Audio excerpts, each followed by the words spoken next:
Hey everyone, welcome back to the Fantasy Pros Football Podcast. I'm Bobby Sylvester, joined as always by Mike Tagliere. We're on Twitter at BobbyFantasyPro and at Mike Tagliere NFL. And we've got a guest today. It's David Dorey of the Huddle. He's also author of Fantasy Football: The Next Level. David, really appreciate you taking the time to come on our show. Thanks. Honored to be here. Sounds like a lot of fun. Yeah, we're going to have a blast today. We're talking about running back rankings and wide receiver rankings. And by the way, if you want to follow David on Twitter, he's at DM Dorey. That's Dorey. And so, guys, we are going to get into the rankings here in just a second, but I teased this a little bit last show. I have a question that I want to run by Tags, and David, we're going to need your answer as well, just so we can figure out, like, what would happen if the world came to this.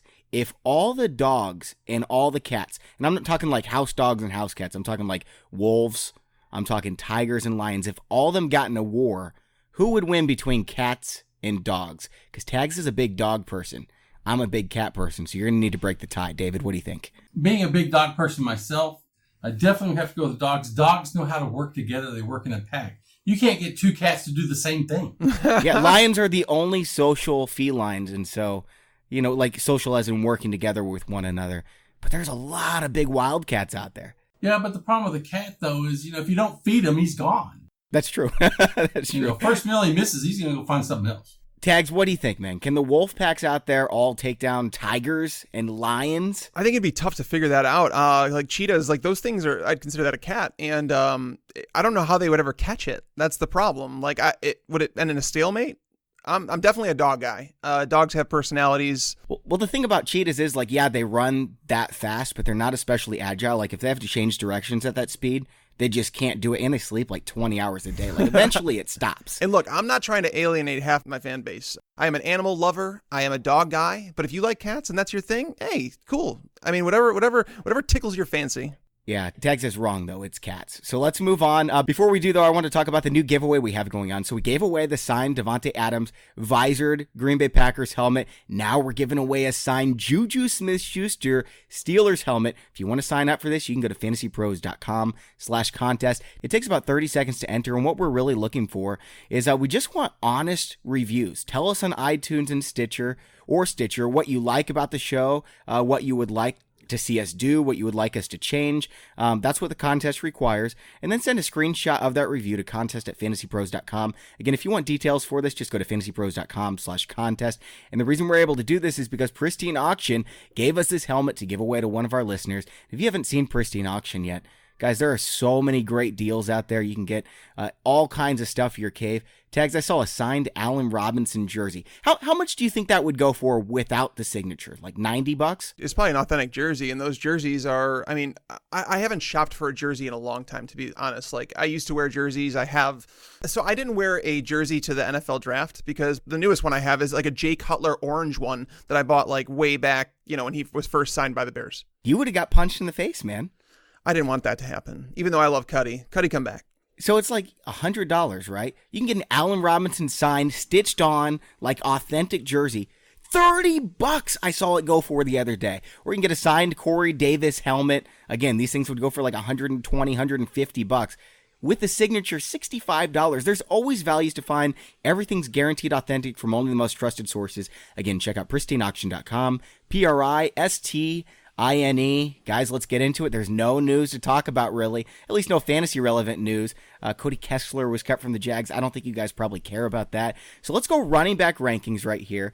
And Todd Gurley is dropping down my rankings because they traded up for Darrell Henderson. Really concerns me. They ask him about the arthritis in the knee and everything, and he's not really answering. He just says, I can only worry about what I can do. So how far down your running back rankings did he fall? Is he still in your top 4, David? No, I have him 5 right now, and he's probably more likely to fall than to rise. When you're talking about a top 10 running back, you don't want to take a chance if you don't have to. Gurley, obviously, when he's healthy, it's tremendous. But, man, the end of last year was pretty scary. And there's so many other guys to take right around that point that I'd let somebody else take Gurley. So Barkley, Zeke, Christian McCaffrey. Who else do you have above him? Is it Kamara or Melvin Gordon? Kamara. Okay, and Tags, I've got Gurley 6. Where do you have him? Same, I have him at 6. I have both those guys ahead of him that you just mentioned. Yeah. And again, I could see him falling. I can't see a scenario where, like, he goes into the preseason, they're using him a ton, and I still don't feel worried about him. Could you see him rising into your top 4, Tags? I guess I could. I think there's a realistic possibility that everybody's overblowing this. And I mean, Darrell Henderson is a fine player, but he's a really boom or bust player. He's not like a guy that you want to carry the load every single down. So they could just be moving more towards somewhat of a timeshared approach where Todd Gurley doesn't get the touches he used to, but that's still a whole lot. And it's still a very high scoring offense. I was looking at their schedule earlier today. It doesn't look that bad. So is it possible that Darrell Henderson is being overhyped? Yeah, absolutely. Is there a possibility that Todd Gurley finishes the RB1? Yeah, absolutely. But you have to weigh the risk with the reward, which is why I've moved him down to number 6. And if you want to take him at the back end of round 1, okay, I'm fine with that. But if you have a top 6 pick, you need a guaranteed stud. I'm not comfortable with it right now. I agree with that. And, I think Henderson is being overblown because I don't think he's the direct backup. I think right now it's Malcolm Brown. We'll see if Henderson can earn that role, but they re-signed Malcolm Brown when they didn't have to. Yeah. Detroit signed him to an offer sheet, and the Rams matched it, so they brought him back. Now, to be fair, that was before they knew they were able to draft Darrell Henderson, but they did trade up for Darrell Henderson too, so I don't want to undervalue that. So there's so many factors here that it's kind of screaming that they are worried about Todd Gurley a little bit, which means you should be worried about Todd Gurley. Yeah, in best ball leagues, I'm getting exposure to Malcolm Brown and not Darrell Henderson. I'll let everyone else reach for him. Now, after this top tier, and I think Gurley does belong in that tier just because of his upside, there's a lot of guys you could put in this range. Le'Veon Bell, James Conner, David Johnson, Dalvin Cook, Joe Mixon, maybe even Leonard Fournette if you really like him. Marlon Mack sneaking up there, Nick Chubb. Who do you like the best after this top tier, David? I think I would go with James Conner. I mean, I have him at 6. Conner, he runs, he catches the ball. Pittsburgh still has a good offensive line. They're still going to have to use him. They're probably going to want to run a little bit more this year. I would hope so. They passed the ball, 700 times last year, right? Well, yeah, I mean, Antonio Brown's gone, and, the dynamics are going to be changing there some, at least. So, yeah, I mean, I'd go with Conner. I think he's the safest bet, and I think he should be a solid at 6. Tags, I'm not worried at all about Jalen Samuels. And I like Benny Snell, but I don't think they drafted Benny Snell to steal touches from James Conner. James Conner was very good last year. I think he's in this guaranteed workhorse role. Yeah, no, I think that he's a top 12 pick, like top 12 running back for sure. The questions that you have about him is like, why would they spend a 4th round pick on Benny Snell? Jalen Samuels did fine in a pass catching role last year. There are like over 200 targets that have gone with Antonio Brown and Jesse James out of the offense. So, I mean, Dante Moncrief's not going to get those. James Washington's not going to suddenly bump up to 120 targets. So there's plenty of targets to go around the passing game. Connor's going to be used on the ground, but my concern with Conner is just that he did get worse towards the end of the year. Like, there were some uncharacteristic things coming out of him. Like, I remember we got into like weeks 13, somewhere around that point, and James Conner just didn't look the same. He was dropping passes in the passing game. He wasn't running as well. So there were some concerns, but again, if you're talking about him or someone like Nick Chubb or David Johnson, there's a bunch of guys that you could talk about the negatives on. It's just, what's his upside? And I just think Pittsburgh's offense as a whole takes a hit without Antonio Brown. I think it does too, but I think it also guarantees good running back production because it always has, with or without Antonio Brown. I don't think that changes. And let's not forget, James Conner's just a few years removed from having cancer. Like, maybe he was a little bit fatigued because he's just not in the best shape of his life.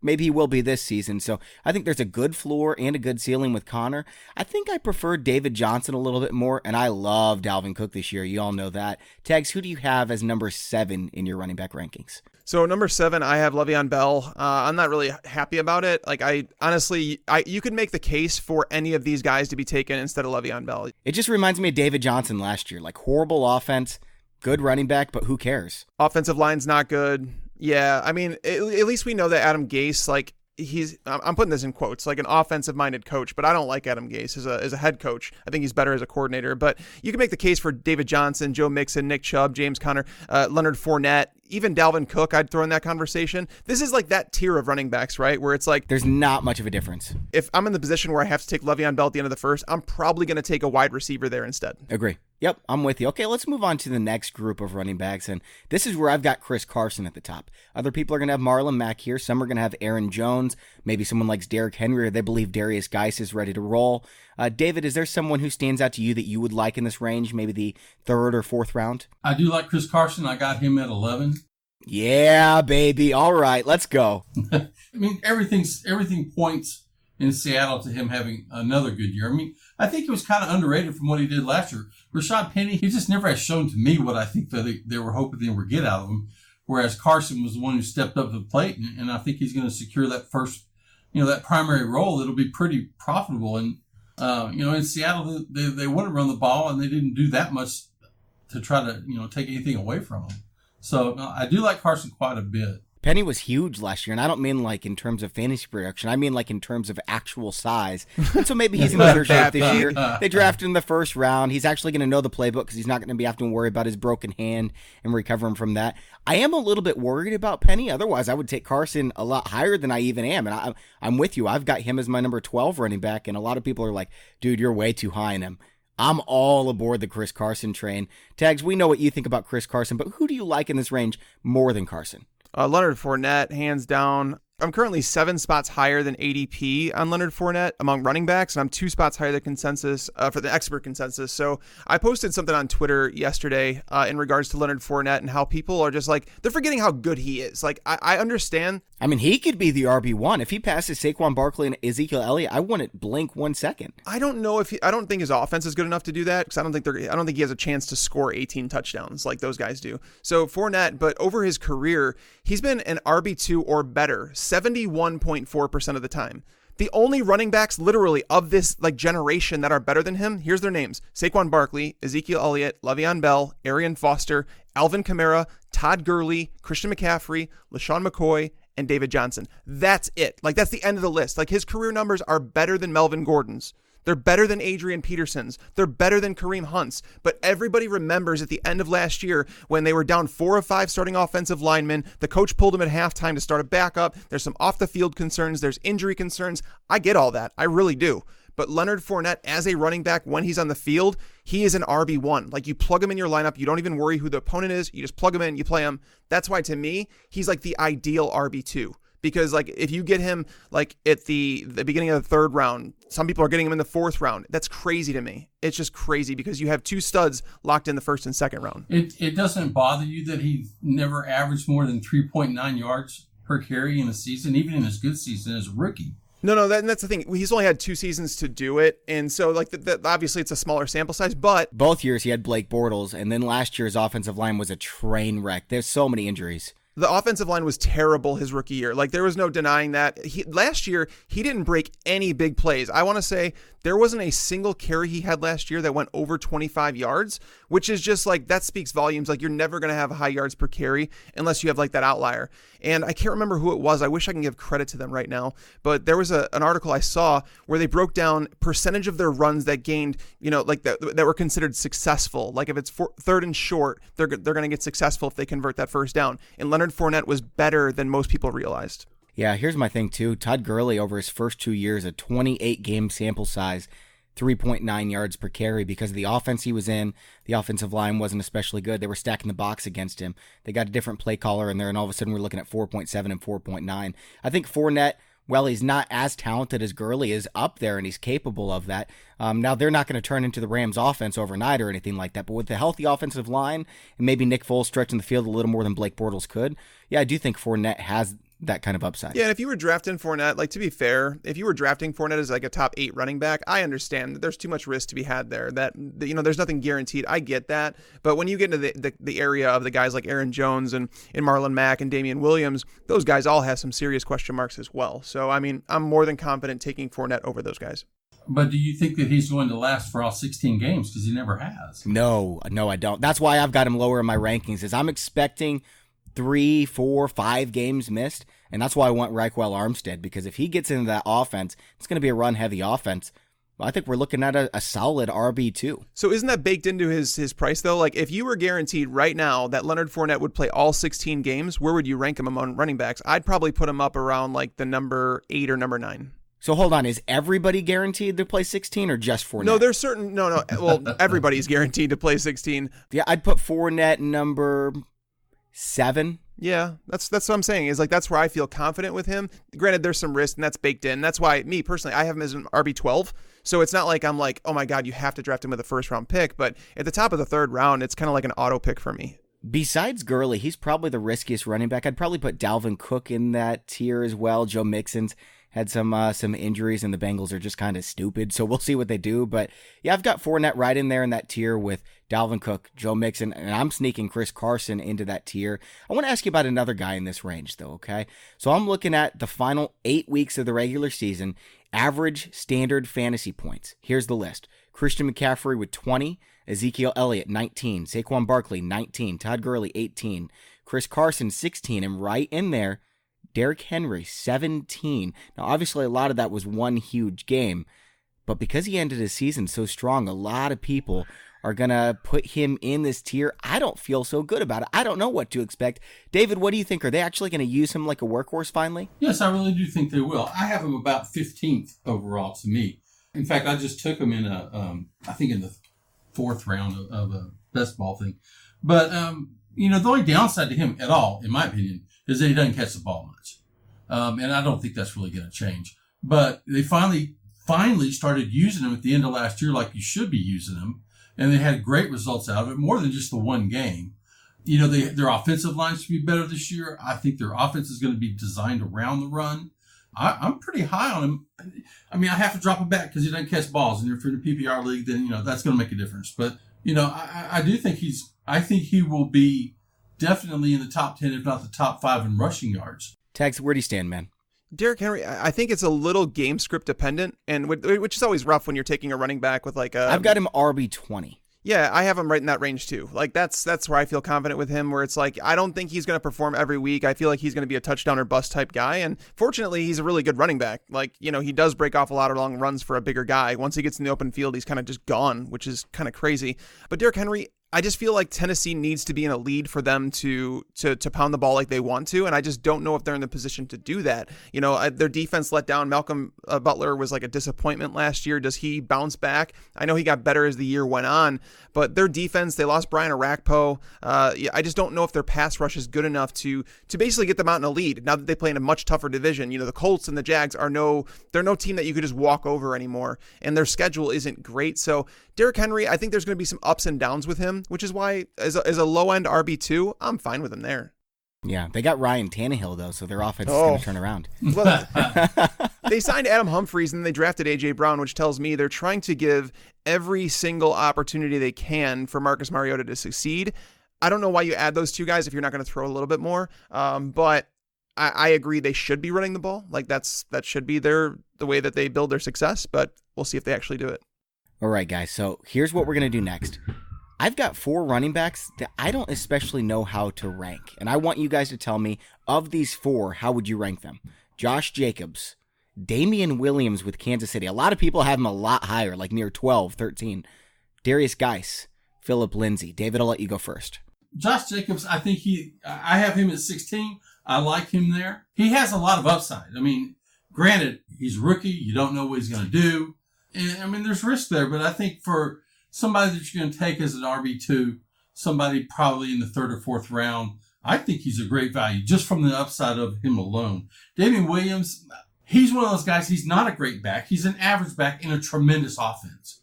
And it's like one of those deals where you can just plug in anybody and they're going to do really well. I have him about 20th. I've got him 21. I don't know if he's going to start. I think it might be Carlos Hyde. I know. That's the thing that concerns me about him. And I'm probably staying away from him because I don't have a good feel for what that backfield will continue to be.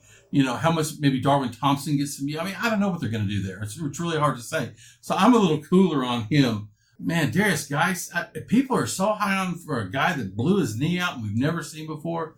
I'll tell you straight up, I have him in the 30s. I don't want to touch him. I mean, is he even going to be ready for week 1? Yeah, my understanding is it's kind of iffy. And Adrian Peterson, he's not the Adrian Peterson of old, but that just means he's a good running back instead of a great running back. Chris Thompson's there to drain off a bunch of passes. They drafted Bryce Love in the 4th. Yeah, Bryce Love, but he's hurt too. Yeah, you're right. Adrian Peterson's going to carry them through to a Super Bowl. Yeah, as far as Lindsay goes, he's like, well, you talk about a guy that I have him about 20th. Last year was one of the biggest shocks I've ever seen in the 30 years I've played fantasy football.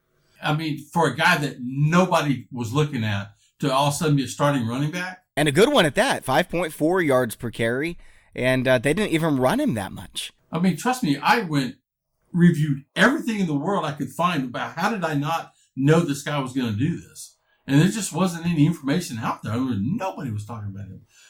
That all said, I got him about 24. I'm not that high on him. I'm not that high on Denver altogether.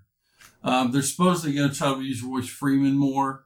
I think Lindsey's, he's a good back. If he's my second run back, I'm okay with it, depending on what else I have. But, of the group, I probably like Lindsey the least. No, I take it back. I like Geist the least, then I like Lindsey. Geist just scares me. I'm very surprised people are as high on him as they are. So, Tags, I've got Josh Jacobs up at 17 right now. I feel like he's a safer bet for carries than Aaron Jones, Chris Carson. Based on Leonard Fournette's injury history, I think it's safer to say Josh Jacobs is going to have more carries than him. It's not a very good offense. Neither is Jacksonville, but Jacobs doesn't have the upside that Fournette has necessarily. So I've got Jacobs at 17. Damian Williams and Phillip Lindsay are kind of the same to me because I don't know if they're going to start. I really like Royce Freeman a lot. I was impressed with what I saw last year. Carlos Hyde is a better running back than Damian Williams. So I've got them at 22 and 24 and then Geis at 27 just because I don't know if he's healthy. So what do you think, Tags? Yeah, I have Damian Williams. I surprisingly am higher than the consensus. I have him at 16. I mean, I didn't think I was too high on him, but I feel like as an RB2, it's like I could take the risk on him there because he does come with risk because we've never seen him hold up to a workload. In the NFL until like the playoff time, he had never had more than I think it was 11 carries in a game. So we don't know if he's built to withstand the workload. They drafted a couple running backs late, but those guys are pass catchers. Carlos Hyde has been, I think, mediocre. I think that's fair to say. But in that area, it's just ugly. Like typically, if I want to take Damian Williams, I have to take him over someone like A.J. Green, and I'm not going to do that. So I would rather take A.J. Green. That's crazy A.J. Green is going that late, by the way, isn't it? It's nuts. I've gotten A.J. Green literally at the end of the third round in best ball leagues, and it's just stupid. Like there's no reason that he should fall that far. But so Josh Jacobs, there's still question marks about him. We've never seen him handle a workload. He was in a 3-way timeshare at Alabama. I think he's a very talented running back, but I won't say that he's a sure thing. But I have him at 19. So it would be Damian Williams, Josh Jacobs, Geis, and then Lindsey, just because I'm not excited about that Denver offense as well. And if Freeman does get some more work, it's obviously going to eat into Lindsey's potential. Yep, I think so as well. Okay, we're going to move into the next group of players, and it's kind of a weird mix, right? We've got the non-sexy, locks to be producer running backs like Lamar Miller, Latavius Murray, Mark Ingram, Ronald Jones. And then we've also got the high upside guys, and we don't know what their role is exactly going to be. Jerick McKinnon, Tevin Coleman, well, obviously all those guys from San Francisco, David Montgomery, Miles Sanders. So, is there anybody that you especially like in this list, David, that you're probably going to get a lot of shares of? I'm trying to get Miles Sanders. Every time I go to get him, the guy in front of me takes him. I mean, granted, Philadelphia has that running back committee, but I think that could change. I think Sanders is a guy that could potentially change that. And they certainly have spoken to him in better terms as if, perhaps he is going to be more of a primary back there and there's an opening for him there. And the Philadelphia offense is good enough to support that. So, I mean, out of the group, Miles Sanders, I do like him a lot. I think I'm really interested in Mark Ingram in Baltimore. I like the Ravens, their offense in terms of running, and their schedule is really, really good. I think it's the best rushing schedule in the league. And he goes in there with the opportunity. He's a lot better than Gus Edwards. So, I mean, he's another guy I'm looking at. And just real quick, I have to say this. Damian Williams, you know who he is? He's C.J. Anderson on a different team. Interesting. C.J. Anderson's a better runner. That's it. You look what C.J. Anderson did, last year for the Rams. It's the same thing. That's who Damian Williams is. He's C.J. Anderson, just on a different team. Anyway. Tags, I know you're not especially high on Miles Sanders just because, they don't use any one running back the same. Now, maybe that'll change since they have someone like Miles Sanders, but I think most people would have said that Jay Ajayi was that same kind of running back, and they didn't use him that way either. Right, they didn't at all. And that's the thing. It was a third or a fourth round pick that they traded away for Ajayi, so it wasn't like massive. It was enough where you would think, hey, this is going to be their starting running back and he's going to play 40, 50 snaps a game. And not just that, but they traded for Jordan Howard, going into the draft, obviously knowing that they were going to select a running back relatively early. I worry about that situation. I would much rather have David Montgomery. David Montgomery, I have him right in front of Mark Ingram, actually. I think that I'd prefer Montgomery. The Bears don't trade up in the third round to snag him. They didn't have many draft picks to begin with, so they obviously valued him. And he might be the best running back in the draft. And Jordan Howard last year, despite not being able to catch passes out of the backfield, finishes the RB20 in PPR formats. That's a bad season, and he's still finished there. I just feel like people are undervaluing David Montgomery right now. He's right around RB40, which is just nuts. Yeah, that'll come up, I'm sure. I've got him at RB30. I've got Latavius Murray at RB26, and I'm going to I already do have a lot of shares of Latavius Murray. That's not going to change, and we'll see if his ADP comes up. I don't know what to make of these 49ers running backs, though. Like, is it going to be Breida, Coleman, McKinnon? Or is it just going to be a mix of them all, and we're all going to be mad every single week? What do you think, David? Yeah, I think it's something that I'm going to stay away from. I was in a best ball format. I took Tevin Coleman as like my fourth running back.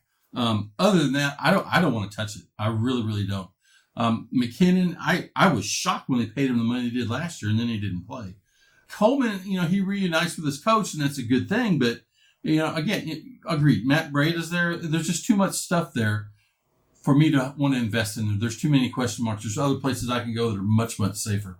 Is this the kind of thing, Tags, where you're going to get an RB1 out of one of these guys, and you want all three of them because it only costs you like a 10th, 11th, 12th round pick, or are you avoiding it too? Yeah, I don't think so. I can't. There's no way that I can invest a lot in that. I don't think it's not like an Andy Reid situation where the offense is just going to produce massive running back numbers. Because look at Breida last year. He was a little bit up and down, very unpredictable. You had Mostert come in, you had Alfred Morris every now and then. It was just a very frustrating backfield to own, and adding more pieces is not going to make it a little more predictable. So I would much rather take someone like Latavius Murray over those guys, because at least you know what his role is in the New Orleans offense and that he's going to score touchdowns. I would rather have James White than those guys. Can we ask about that? Why are people devaluing James White right now? I've got him at 33, and that feels a little bit too low.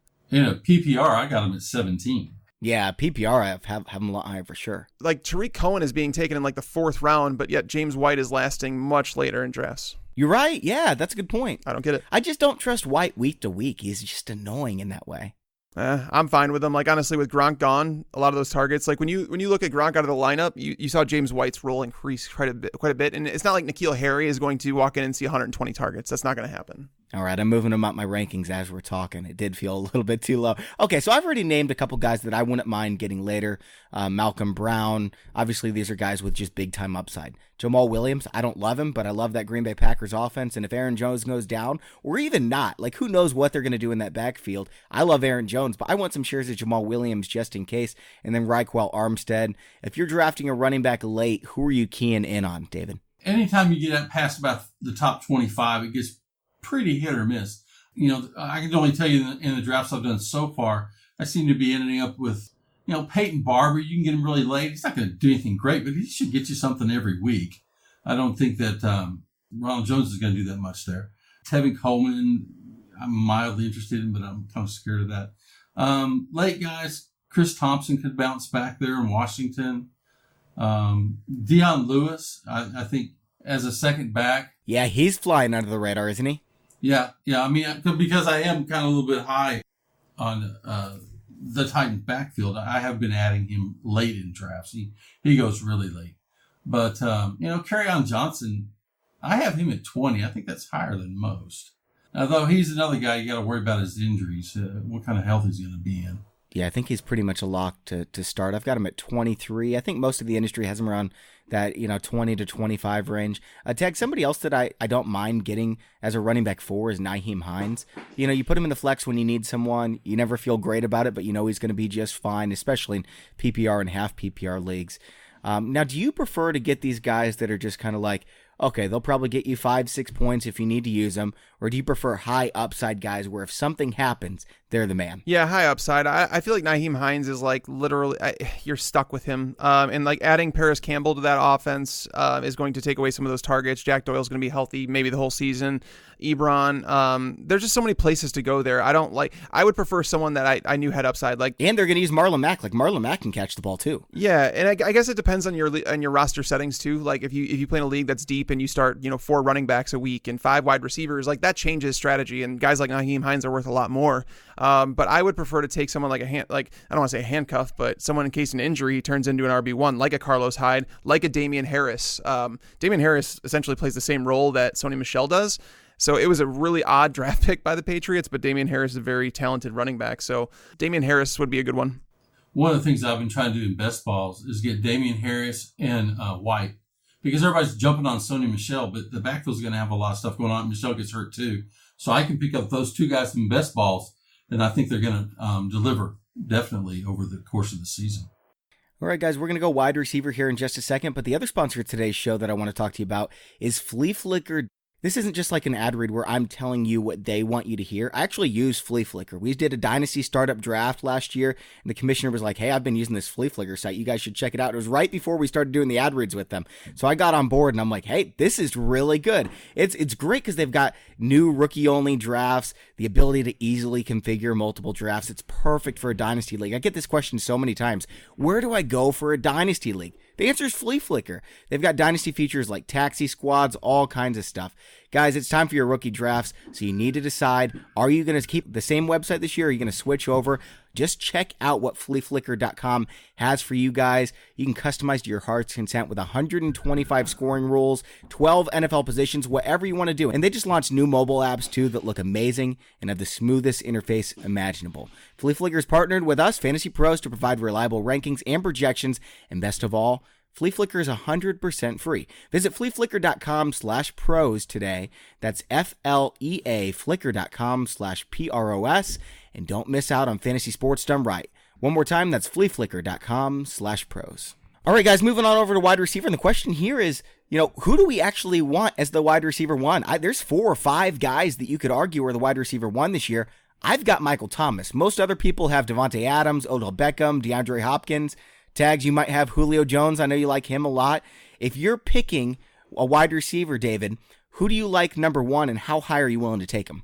DeAndre Hopkins, and I would take him probably anytime after the 6th pick in the first round. Okay, so you take him right after Todd Gurley. Tags, who are you taking number one? Devontae Adams is my number one. I just feel like last year Rodgers threw 25 touchdowns and Adams finished as the number one receiver. Like, the ceiling is just massive, and there's nobody there that that walked in is going to steal a lot of targets.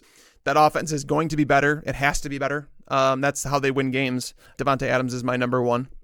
I don't think any of these calls are bad. Like, if I end up with Michael Thomas at 10, Odell Beckham at 10, Devontae Adams at 10, Hopkins, Jones, or whoever falls to me at pick 14, 15, because one of these guys is going to be there, I'd be thrilled. I'd be fine getting 2 of these guys at the turn.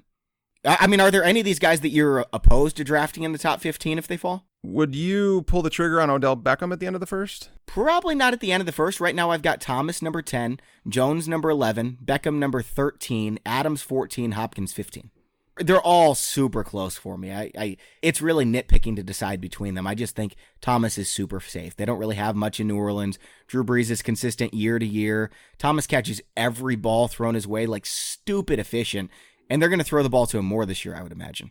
Yeah, Michael Thomas is a monster. They're just moving towards more of a run-heavy offense, and that's the only concern there. But outside of that, there's really nothing. I have him at number 4 right there with Julio Jones, but Odell Beckham is right there. It's like you start talking about Odell, or do you go JuJu? He's just a little injury prone. That's my problem with Beckham, is he's got those soft tissue injuries that keep reoccurring, and maybe it doesn't happen this year and we see the best wide receiver in the NFL, but I just don't think he's quite as reliable as Thomas and Jones, especially now that Jones has a new coach. By the way, our next episode, we're going to be talking about coaching changes some and how that impacts the fantasy projections for these players.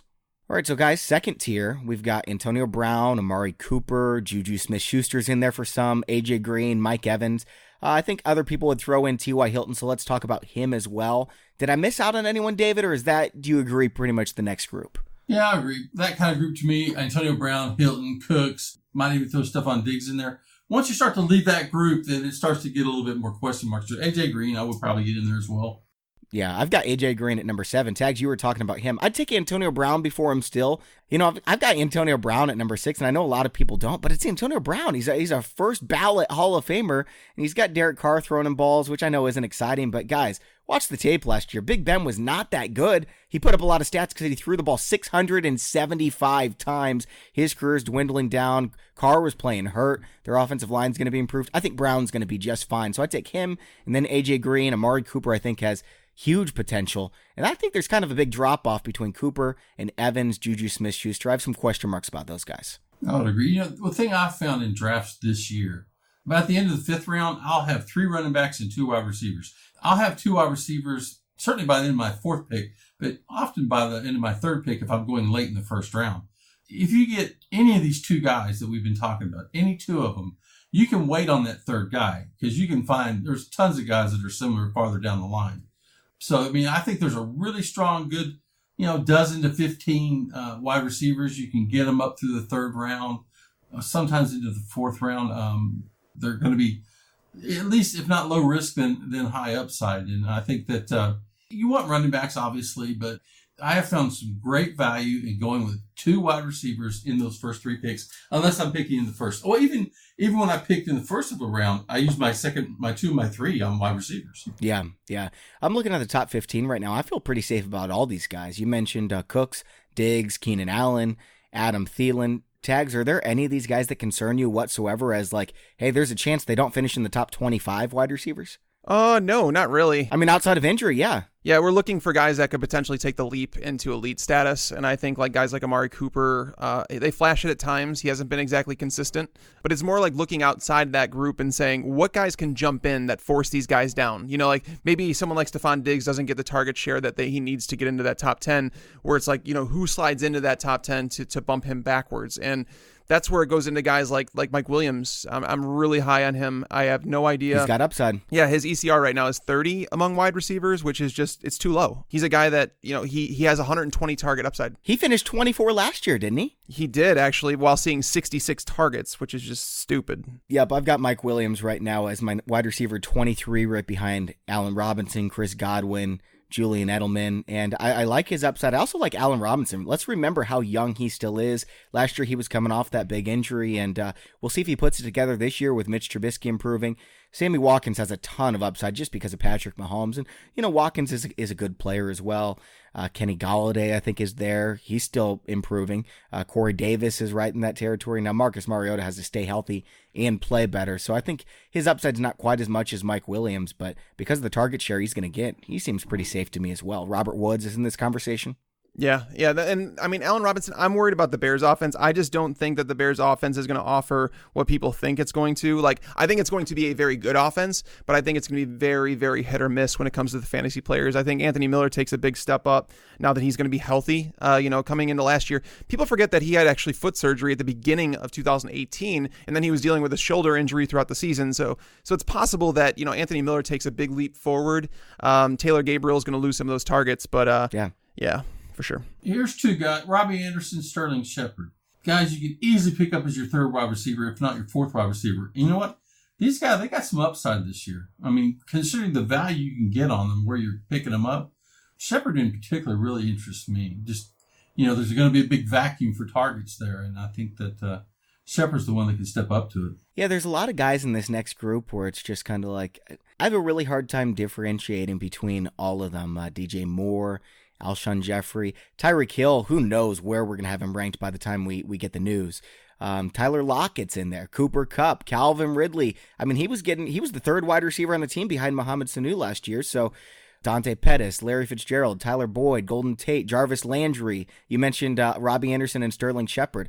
I don't see much of a difference between 24 DJ Moore and 36 Robbie Anderson for me. Tags, what do you think? Is that a pretty clear tier where you wouldn't mind waiting and getting one of the guys at the end of that list? Yeah, like guys like Larry Fitzgerald, like it just depends on how you build your roster. Like when you get down to guys like Fitzgerald who are going to be locked into targets, I don't know why people are so fast to like just run away from Larry Fitzgerald. Like, do you guys have any insight on that? Because I just don't understand it. Like I've always been one that's actually lower on him than most. And for whatever reason, like people aren't viewing him as a wide receiver 3 this year. And it's like, am I nuts? Like, I don't know, man. Last year he played all 16 games as always, and he only had 734 yards. He dropped from 109 receptions to 69. I get it, the passing game's probably going to be better, especially with Cliff Kingsbury there, but I think he went downhill pretty quick last year. But are we holding that against David Johnson for his performance last year? No, but David Johnson's also not, 35 years old? No, I know, but that's what I'm saying is like it was a very anemic offense. Well, I guess he kind of is for a running back, right? I mean... But like, who are you expecting to step up? Because if people think that Kyler Murray is going to be all that and then some, like, what do you think Christian Kirk is going to be a wide receiver 2? Do you think Andy Isabella? Well, I don't think Kyler Murray is going to be all that. I think Kyler Murray is going to be like the 27th, 28th best passer in the NFL, and I don't think much is going to change. Yeah, I still think Christian Kirk can step up more than he has. I bet you Kirk ends up better than Fitzgerald. I like Kirk, and I don't have an issue with him. My issue is obviously that they drafted other wide receivers like Isabella, who Ideally, you'd have him play the majority in the slot, but that's where Kirk, I kind of project him as like a Golden Tate type player. And Fitzgerald needs to play in the slot at this stage of his career. Fitzgerald has to. That's my only concern with Kirk and with Isabella and like that offense as a whole. It's just because they have guys that are playing the same roles. So who do you like in this tier then, Tags? One guy I'm lower on than everybody else is Tyler Boyd. I'm not in love with him. I think people have fallen in love with Tyler Boyd and they've fallen out of love with AJ Green for whatever reason, and I'm not one of those people. And Tyler Boyd had 1,000 yards last year, and he only played 14 games. Oh, that's right. At the end of the season, I think it was that he got hurt. I can't remember, but he just kind of reminds me of like he's that Robert Woods mold, that Doug Baldwin mold. And I'm not saying he's as good as those guys, and obviously the offense isn't as good in Cincinnati either, but he's not an incredible route runner. He's not an incredible athlete. He doesn't have the best hands. He finds his way into seams. He's just a smart, instinctual player. And I like that. I trust that. David, where are you at on Chris Godwin? Because like we had Davis Maddock on the show to do a draft earlier this week, and he took Chris Godwin. 4th round. It blew my mind because I thought I was the Chris Godwin guy. Yeah, I like Godwin, but I don't like him that much. No, I have him at 36. He'll probably deliver some decent games, but I'm not high on Godwin at all. It can pretty much be my 4th wide receiver. I'd be okay with it. He only had 95 targets last year, and he still went for 842 and 7 touchdowns. They're missing Deshaun Jackson and Adam Humphries this year.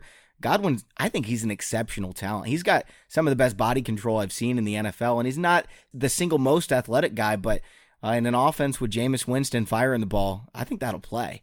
But yeah, 4th round, I'm not doing that. I got a question for you guys. Talking about wide receivers.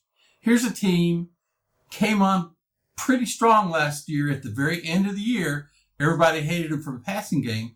But what do you do now with Robert Foster and Zay Jones? That's a good question. They signed Cole Beasley, so they're not playing Zay Jones in the slot anymore, which means... They signed John Brown, too. Yeah, and that's the thing. I think that Robert Foster's out of the starting lineup.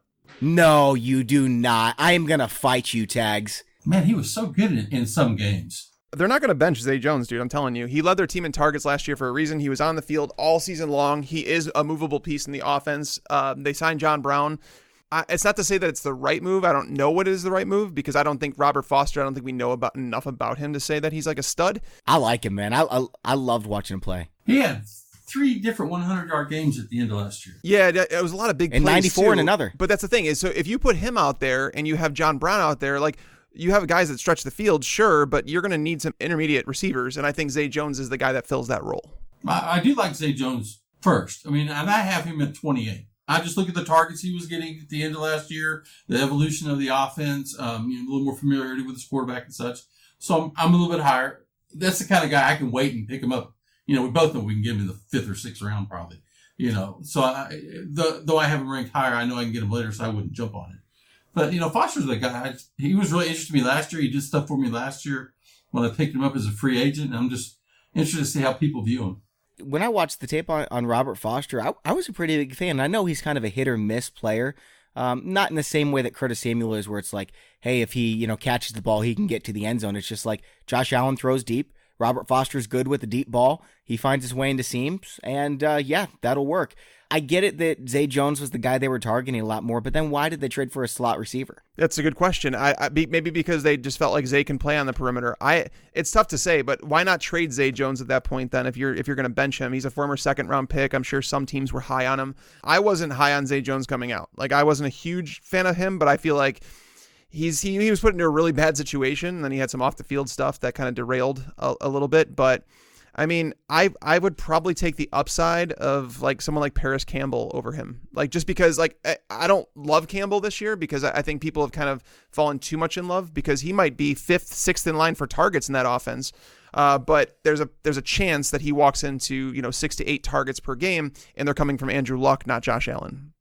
So last year in the final, 7 weeks here, Robert Foster finished just behind T.Y. Hilton, Hopkins, Schuster, Evans, Julio Jones, Antonio Brown, Devontae Adams, and Amari Cooper. He was 8th in football in receiving yards in that time. Yep, there's guys like that every single year. Yeah. Yeah, I guess you're right. Keelan Cole was like that, right? He was the wide receiver 1 for the last 5 weeks of the season. So, that's a good point, man. I don't know. I don't want anything to do with Buffalo's offense. I mean, how many passes is Josh Allen going to complete a game? And this isn't anything against Josh Allen as the fantasy player. Like, he's fine, but They just don't throw the ball enough, and he's not accurate enough for me to rely on his wide receivers. You can make a case either way on these guys. What they did at the end of last year was so different than what they did at the first of the year. That it kind of, which one is more them and which one is just kind of an aberration. Yeah. By the way, Josh Allen averaged 14 completions, 14.1 completions in his games played last year. So, Bobby, hold on a second. You mentioned Keelan Cole as 2017 version of Robert Foster. Go back to 2016. I just pulled it up.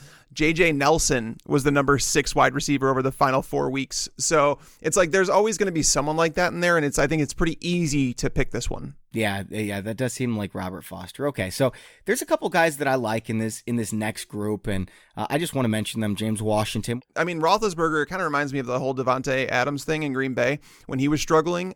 Rodgers kept coming to his defense and saying he's getting better, like trust it, he's going to be good. And Ben Roethlisberger has been saying that about James Washington and that he's better than he's shown on the field. He looks really good in practice, and it just hasn't translated yet. But now that there's targets, James Washington can take a big step and be up there. I wouldn't be shocked if James Washington finishes over Courtland Sutton this year. Oh, I've got him ranked over Courtland Sutton, so I hope so.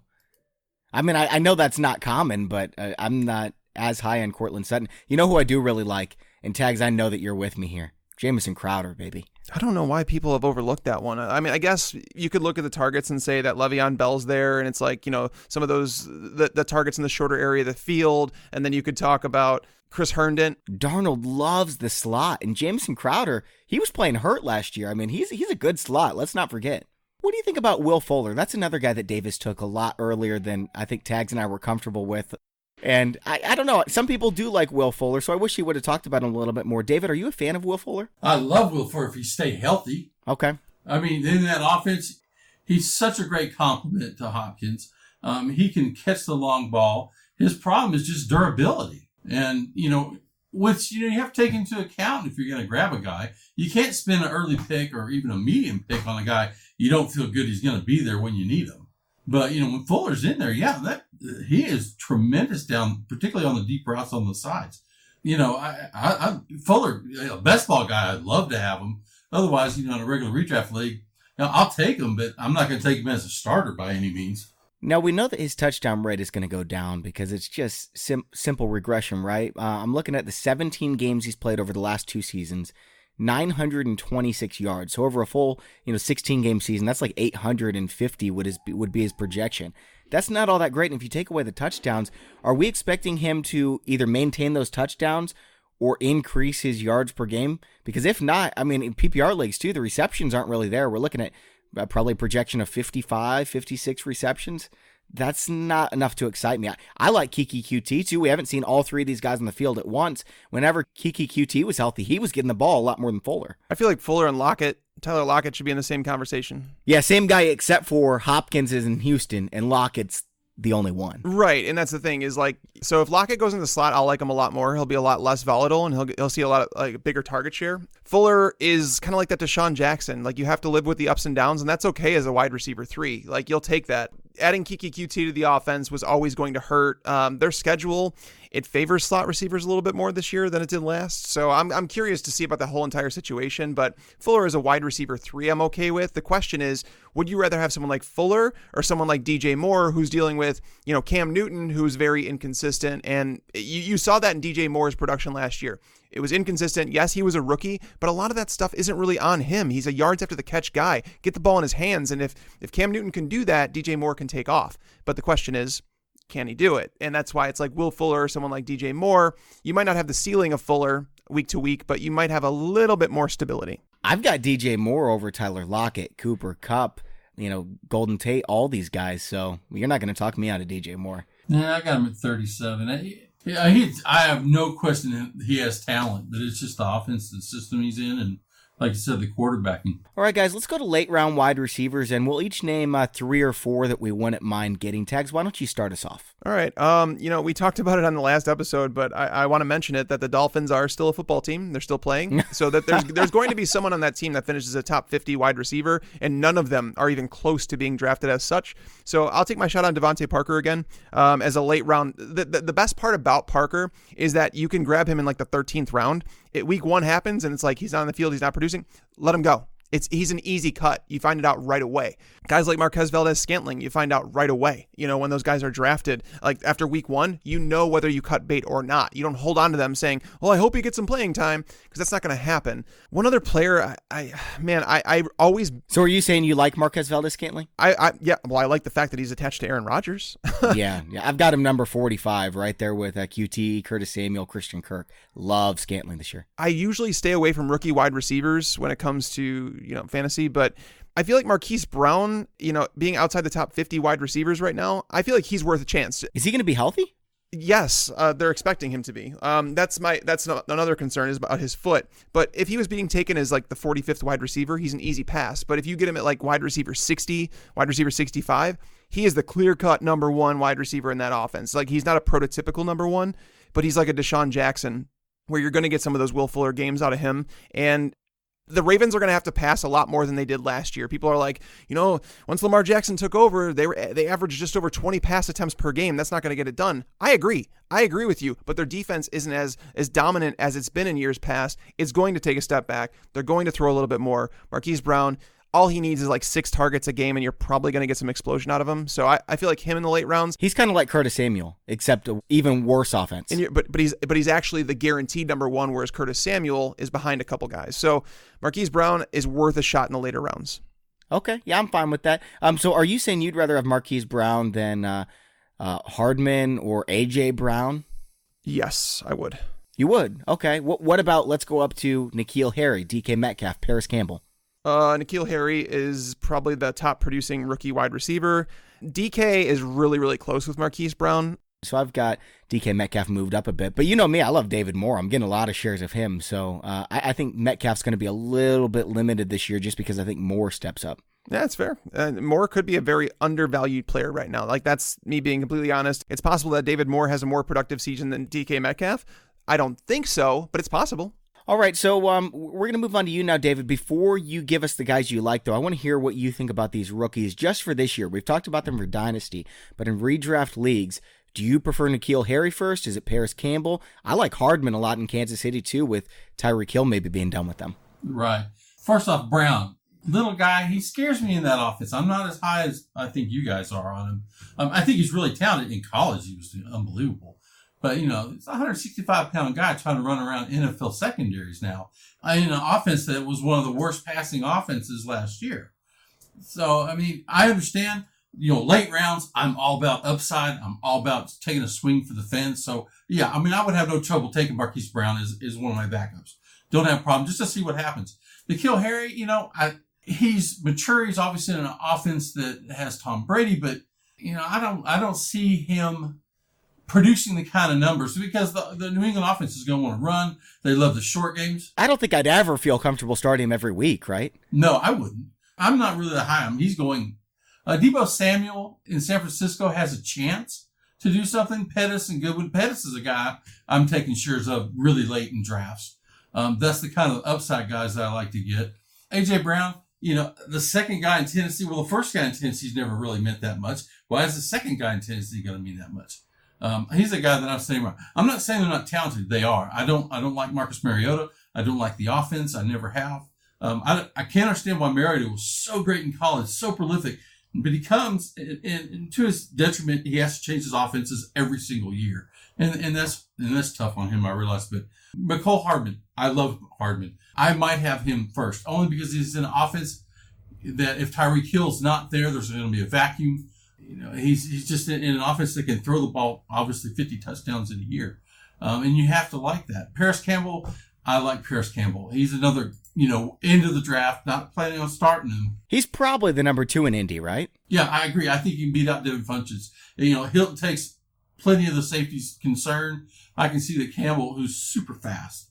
I can see with Andrew Luck throwing the ball, I like Campbell a lot. Yeah, I think he's a replacement eventually for T.Y. Hilton. I don't think he'll be there right away, but I think he's good enough that he'll get in the lineup from the get-go. So who do you like in late rounds outside of these rookies? Is there a name that we haven't mentioned yet that you're fond of? Well, I do like James Washington a lot, and we mentioned him.